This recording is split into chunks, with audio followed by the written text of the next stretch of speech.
옛날 진천 땅에 추천석이란 사람이 살고 있었다. 하루는 그의 아내 옆에서 잠시 잠이 들었다가 애절한 통곡 소리가 들려 잠이 깨었다. 그 통곡 소리의 주인공은 바로 자기 아내였는데 이내 자식들도 따라 울고 있는 것이었다. 그는 웬 갑작스런 울음이냐며 물었지만 아내는 우리를 두고 먼저 저 세상으로 가시다니 라고 하면서 목 놓아 울었다. 그는 곧 싸늘하게 누워있는 자신의 모습을 보았다. 이내 지금 상태는 혼백이란 걸 알아차릴 때쯤 저승사자들이 와서는 그를 데려갔다. 결국 염라대왕 앞에 엎드린 그는 아무 말이 없었다. 어디서 왔느냐? 예, 소인은 진천에서 온 추천석이라 하는 자입니다. 뭐라고? 염라대왕은 대경실색하며 놀랐다. 용인 땅에 추천석을 불러들여야 했는데 저승사자들의 실수로 진천 땅에 추천석을 데려온 것이었다.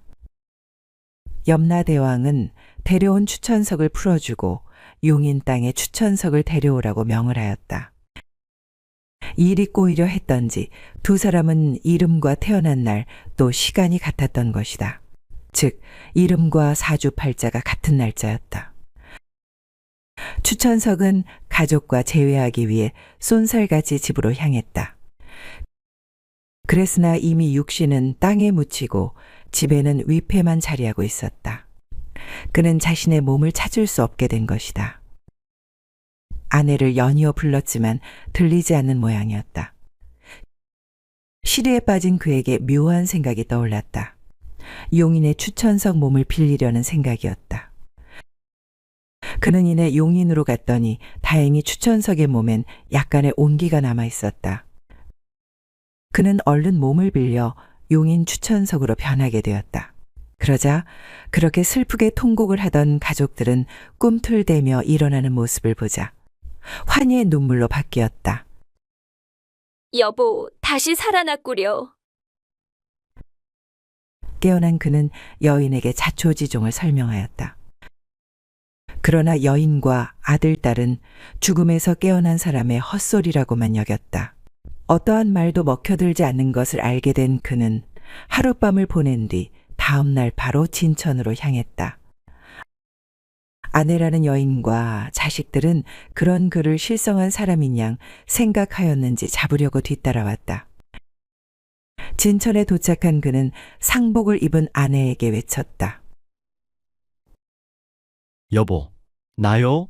내가 돌아왔어. 뉘신지요? 여보라니요? 그녀는 돌아온 남편이라 외치는 남자에게 모멸감을 느끼며 동네 사람들을 불렀다. 그러자 뒤따라온 용인 추천석의 아내는 남편이 잠시 미쳤다며 계속 용서를 구했다. 그는 계속 자신의 처지를 필사적으로 설명하였지만 동네 사람들에게 매질을 당하고는 결국 관가로 끌려가게 되었고 원님도 그가 설명하는 사연을 쭉 들었다. 그리고 원님의 판결은 이승엔 혼이 문제가 아닌 육체가 인정되니 용인으로 가서 살라는 판결을 내렸다. 그러자 그는 체념한 듯 용인으로 향했다. 가족들은 죽은 줄로만 알았던 사람이 다시 회생하자 이전보다도 대우를 더욱 잘해주게 되었다. 그러한 나날이 지나자 그도 서서히 새로운 생활에 적응이 되었다. 용인의 추천석은 재산과 땅이 많았으며 아내도 더 젊었다. 그는 이미 그렇게 된 이상 새 삶을 찾으려고 노력하고 이내 곧 행복하게 살았다. 용인 땅의 새 삶을 얻은 진천 추천석은 이내 전생을 잊고자 하였다. 억겁의 인연이라던가 하늘이 내린 실수라던가 어찌되었든 그에겐 다시 숨을 쉬고 밥을 먹고 사람들과 말을 나눌 수 있다는 것이 무척이나 고마운 일이었다. 용인 추천석의 집안은 꽤나 잘 사는 집이었다. 기름진 논밭은 계절 따라 풍년이 들었고 젊고 인물 좋은 아내는 아침이면 따뜻한 죽을 내주며 그를 여보라 불렀다. 자식들은 아직 어렸으나 아비를 무서워할 줄도 알고 따를 줄도 알았다. 진천에서 가난에 쪼들리며 한 푼 두 푼 모으던 시절을 생각하면 이쯤이야말로 하늘이 준 복이라 여겨도 될 듯 싶었다. 하지만 사람의 마음은 그리 간단히 바뀌지 않는 법이었다. 그가 용인의 몸에 들어온 지도 어느덧 3달이 지나자 예전의 아내와 자식들 모습이 자꾸만 떠올랐다. 밤이면 가만히 눈을 감고 그들이 상복 입고 울던 모습이 떠올랐다. 여보, 왜 날 두고 먼저 가시오? 아내의 절절한 목소리가 귓가에서 떠나지 않았고 그 말을 듣고 울던 딸의 떨리는 어깨가 그의 가슴을 죄기 시작하였다. 그러던 어느 날이었다. 그는 낮잠을 자던 중 꿈을 꾸었다. 꿈속에서 진천의 아내가 말했다. 그대는 왜 돌아오지 않으오? 우리를 두고 타인의 아비가 되고 남의 남편이 되었구려. 그는 벌떡 일어났다. 식은 땀이 맺히고 가슴이 벌렁였다. 그날 밤 그는 아내에게 말했다. 여보, 내일은 진천에 한번 다녀오고 싶소. 젊은 아내는 그 말에 눈살을 찌푸렸다. 왜 또 거긴 가시려 하시오? 거기만 갔다 오면 병이 드는 것 같소. 당신은 이곳 사람이지 않소. 그는 더 말하지 않았다. 그녀 말이 틀린 것도 아니었다. 하지만 마음은 그렇지 않았다. 다음 날 그는 몰래 말의 안장을 얹고 길을 나섰다. 진천 땅에 이르자 마을 입구엔 그를 보는 사람들이 수군댔다. 저 미친 사내가 또 왔어. 하지만 이번엔 그는 아무도 만나려 하지 않았다. 그는 산 위로 천천히 올라가 작은 봉분 앞에 무릎을 꿇었다. 그곳은 자신의 육신이 묻힌 자리였다. 그는 조용히 고개를 숙이고 속삭였다. 내가 널 버린 건 아니오. 나도 어찌할 수 없었어. 살아났는데 돌아오면 미친 사람 취급을 받고 남의 몸에 깃들었는데 거기선 축복을 받았어. 나는 그냥 살아야 했어. 그때였다.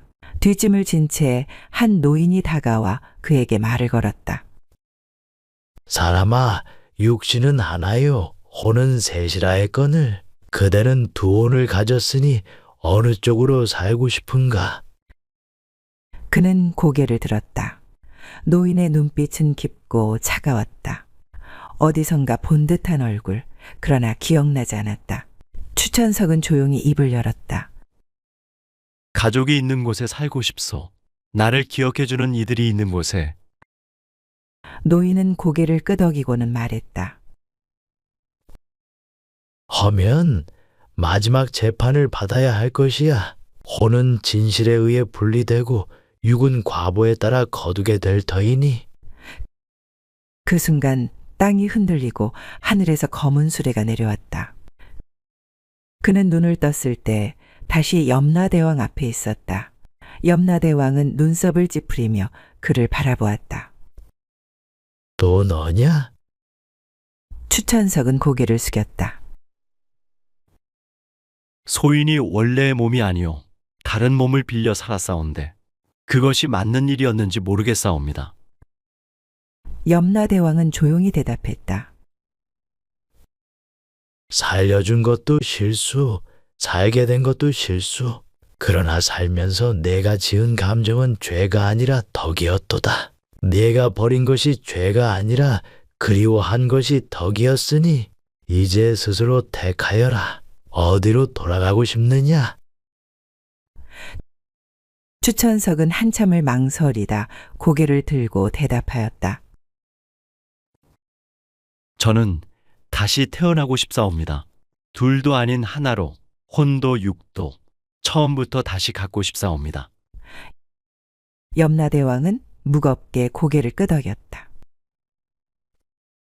그러면 모든 것을 잊고 다시 태어나거라. 그 순간 번갯불이 번쩍하고 천지가 갈라지듯 정신이 아득해졌다. 수십 년이 지난 어느 시절 충청도 산골 마을에 추천석이라는 아이가 태어났다. 그 아이는 이상하게도 두 마을의 사투리를 다 알아들었고 가끔 혼잣말로 내가 예전에 이라는 말을 하였다. 그의 부모는 그런 아이를 신기하게 여기며 말했다. 얘는 전생을 기억하나 봐. 아이는 웃으며 대답했다. 아니요, 그냥 꿈을 꾼 것 같아요. 그러나 그 꿈은 오래도록 그의 마음에 남아 그를 더 바르고 따뜻한 사람으로 자라게 만들었다. 그의 이름은 다시 추천석. 하지만 이번엔 누구의 육신도 빌리지 않은 자기만의 인생이었다.